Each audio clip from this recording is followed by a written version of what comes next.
बिस्मिल्लाहिर्रहमानिर्रहीम। अस्सलाम वालेकुम। ISPR की हालिया पेश करदा एक इत्तला के मुताबिक पाकिस्तान सऊदी अरब में 1000 से ज्यादा फौजी भिजवा रहा है।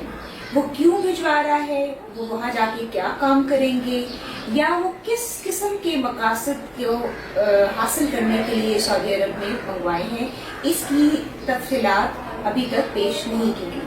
लेकिन इस तमाम सूरत हाल पर पार्लियामेंट ने, कौमी असम्बली ने और सेनेट ने अपनी कुछ रिजर्वेशंस का इजहार किया है और उनके ख्याल में चूंकि टर्म्स ऑफ कंडीशन मुकम्मल तौर पर पेश नहीं किए गए और उसके बारे में कोई इतला नहीं है, इस वजह से इस किस्म का जो इक़दाम है उसके बहुत संगीन नताइज हासिल हो सकते हैं। मेरे साथ है डॉक्टर फारूक इस्नात, और डॉक्टर फारूक इस्नात चूंकि इंटरनेशनल रिलेशंस के ऊपर और पाकिस्तान की फॉरेन पॉलिसी के ऊपर गहरी नजर रखते हैं। वो ये बताएंगे कि ऐसा क्यों किया गया और इसके क्या नताइज हो सकते हैं। देखिए डॉक्टर सुमन, बात है जैसे आपने कहा कि फौजी तो भेजे जा रहे हैं लेकिन उनकी तफसीलात नहीं बताई जा रही। ये माना कि पाकिस्तान के सऊदी अरब के साथ बड़े गहरे ताल्लुकात हैं, बहुत पुराने ताल्लुकात हैं, लेकिन इसका ये मतलब नहीं है कि वो हम उनकी इस किस्म की जंगों में शरीक हो जाएं जिसमें पाकिस्तान की फौज फंस के रह जाए।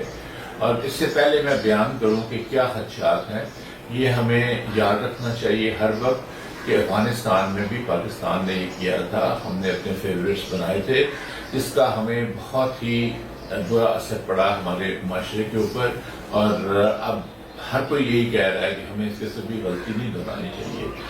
हमें ये नहीं भूलना चाहिए कि यमन में खौफनाक जंग जारी है जिसमें सऊदी अरब एक फरीक बन चुका है और वहाँ पे और UAE भी, और यहाँ पे सऊदी अरब को कामयाबी नहीं हो रही।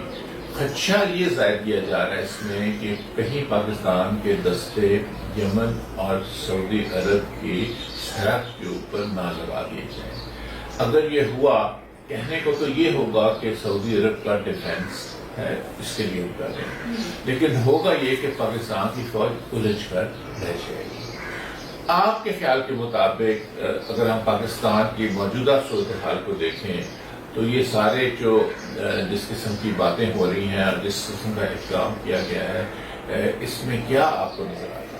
सबसे पहली बात तो ये है कि 2015 अप्रैल में ऑलरेडी नेशनल असम्बली ने और सेनेट ने मुश्तरका इजलास में ये तय किया था कि यमन में हम फौजी नहीं भिजवाएंगे और न्यूट्रलिटी, और इसके साथ साथ 2017 में जब कतर के खिलाफ सऊदी अरब ने एक मुहिम शुरू की और कुछ अलायंसेस जो नहीं थे, वो सिर्फ मुहिम नहीं थी, उनका ब्लॉकेट किया।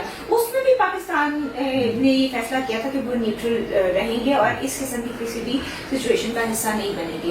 मेरे ख्याल में जो जिस तरह के खुर्रम दस्तगीर को बुलाया गया और उनको कहा गया कि आप बताएं कि क्या मुहर्रिकात थी और क्यों ये हुआ, सेनेट में बुलाया और उन्होंने ये कहा कि 1982 में सऊदी प्रोटोकॉल एक साइन हुआ था और उसके तहत हमने ऐसा किया। लेकिन 1982 टाइम पीरियड कौन सा था पाकिस्तान में, ये हमें ध्यान में रखना पड़ेगा। उस वक्त बहुत सारे इक़दाम, अभी तक बहुत सारे पॉलिसी मेकर्स उन पे तनकीद का निशाना बनाते हैं, जिस तरह हमें अफगान वॉर में नहीं हिस्सा लेना चाहिए था और हमें उस वक्त भी अलायंस नहीं इस तरह का बनाना चाहिए था, जिसने बाद में हमें रिफ्यूजी समेत बहुत सारे अफगानिस्तान के साथ जो कशीदगी हुई उसमें इजाफे की वजूहत बनी।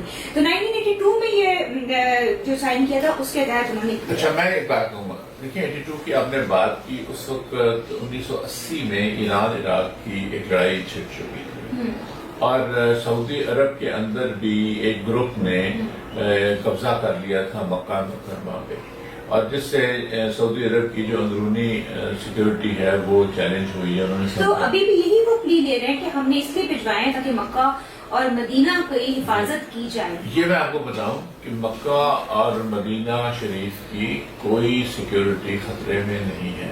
कोई मुसलमान मुल्क सोच भी नहीं सकता। जो ये हूती इस पे इल्जाम लगाते हैं कि वो रॉकेट चला रहे हैं, वो रॉकेट अगर चला रहे हैं तो अपने दिफा के लिए चला रहे हैं बहुत दूर, कई 100 मील रियाद की तरफ या उनकी सरहद की तरफ।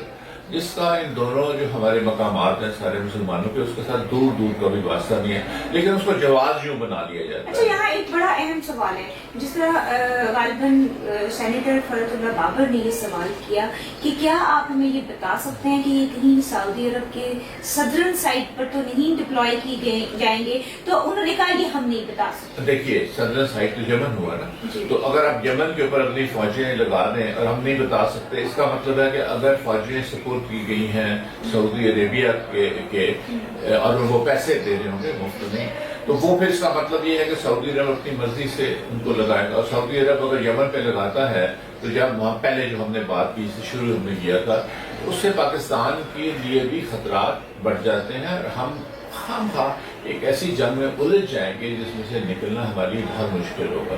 اس لیے پاکستان کے عوام، پاکستان کی پارلیمنٹ، جو منتخب نمائندے ہیں، اس سب اور آپ کے اینالسٹ جو لوگ جانتے ہیں معاملات کو، اس سب کا یہی خیال ہے کہ پاکستان کو اس صورتحال میں نہیں جانا چاہیے۔ میں یہاں جلدی سے ایک اور بات کہہ دوں، دیکھیے اگر کسی وجہ سے پاکستان نے کوئی دستے بھیجے، جیسے کہ پہلے کہا جا رہا ہے ٹریننگ کے لیے ہیں، لیکن ایک اور بات، جی۔ کیا آپ نے ذاتی طور پہ یہ دیکھا ہے کہ سعودی عرب کے جو یہ کلیم کرتے ہیں اسی 1982 کے پروٹوکول کے تحت فوجی پاکستان میں آئے ہیں ٹریننگ کے لیے؟ میری نظر سے ایسی کوئی مہم نہیں گزری، یا اگر گزری ہو تو کبھی رپورٹ نہیں ہوئی کہ وہ بھی یہاں پر آ کر پاکستان کے اسکولوں میں، پاکستان کی مختلف عمارات پر کوئی بھی سیکیورٹی کے اقدامات میں پیش ہوتے ہیں۔ نہیں یوں نہیں ہوتا، لیکن جوائنٹ ایکسرسائزز ہوتی ہیں۔ اچھا۔ ابھی حال ہی میں پچھلے دنوں میں نیول ایکسرسائز بہت بڑی ہوئی ہے کراچی کے قریب انڈین اوشن میں۔ جی۔ اس سے پہلے NDU میں اگر آپ جانے کا اتفاق ہوا ہو اسلام آباد میں، وہاں پہ بھی آپ کو سعودی ملتے ہیں، یعنی وہ ٹریننگ کے لیے آتے ہیں، ٹریننگ کے لیے آتے ہیں۔ لیکن ڈپلوائمنٹ نہیں ہوتی کسی بھی بارڈر ایشو کے اوپر، ڈپلوائمنٹ ہو نہیں سکتی نا، ان میں اتنی قوت ہی نہیں ہے، اس میں اتنی صلاحیت ہی نہیں ہے، تو اس کے لیے پاکستان فوجی کافی ہے۔ تو ہم مختصراً باقی میں اس کو کنکلوڈ کرتے ہوئے یہی کہیں گے کہ پاکستان کی حکومت کو اس طرح نہیں چاہیے کہ وہ سعودی عرب میں فوج ایسے موقع پہ بھیجے جبکہ وہاں پہ ایک خانہ جنگی ہو رہی ہے ان کے یمن کے بارڈر پہ۔ دوسرا یہ ہے جو آپ نے بات کی ٹرم آف ریفرنس کی، وہ تو کھل کے بتایا جائے نا، تو قوم کو بتایا جائے کہ کیا تفصیلات ہیں اس کے تحت یہ فوجیں بھیجیں۔ اچھا، یہاں ایک اور جلدی سے میں ایک اور بات کر دوں، اب جبکہ خاقان عباسی صاحب نے پارلیمنٹ میں یہ کہا ہے کہ اداروں کے درمیان جنگ، انہوں نے کسی اور ریفرنس سے کہا ہے، لیکن یہ جو سچویشن کریٹ ہو رہی ہے یہ بھی اداروں کے درمیان جنگ کی طرف ہی جاتی ہوئی نظر آ رہی ہے، کیونکہ فوج کا بیانیہ مختلف ہے اور پارلیمنٹ جو کہ ریپرزینٹیٹو باڈی ہے، عوام کے انتخابات کے بعد وہ آئے ہیں، عوام نے منتخب کیا ہے، ان کی رٹ کی نظر نہیں آ رہی، تو یہ پوری ڈیموکریسی کی ایکسرسائز کے اوپر بھی ایک سوال کا نشان ہے۔ اب وہ ایک اور موضوع ہے جس کے اوپر ہم بعد میں بات کر سکتے ہیں، سروس کی موضوع۔ شکریہ۔